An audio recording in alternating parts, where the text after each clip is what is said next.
Tu appuies sur l'accélérateur et ta voiture hésite, elle lâche un vilain nuage de fumée noire au démarrage, et le voyant moteur te saute aux yeux avec le code P212E sur ton boîtier au BD2.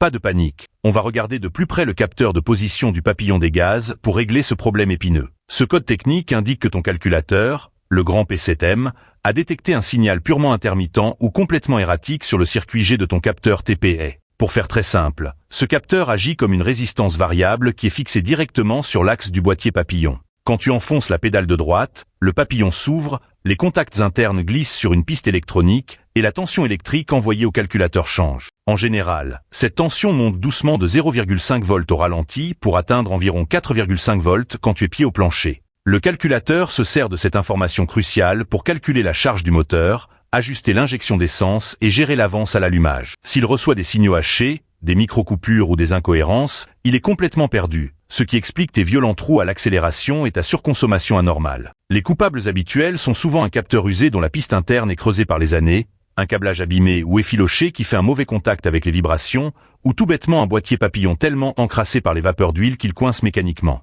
Pour jouer les détectives comme un vrai chef d'atelier, commence par une inspection visuelle rigoureuse des câbles et du connecteur. Si tout te semble propre, branche ton scanner et observe les données en direct sur ton écran. Moteur éteint mais contact mis, appuie très lentement et régulièrement sur l'accélérateur. La courbe de tension doit monter de façon parfaitement linéaire. Si tu vois la moindre coupure ou des sauts de tension inexpliqués, ton capteur est probablement bon pour la poubelle. Tu peux bien sûr confirmer cette panne avec ton fidèle multimètre, le fameux des VOM, en piquant les fils de signal et de masse. C'est le genre de panne vicieuse qui te donne l'impression de ne plus savoir conduire quand la voiture broute au feu vert, mais avec un diagnostic logique, tu vas vite retrouver une mécanique souple et très réactive.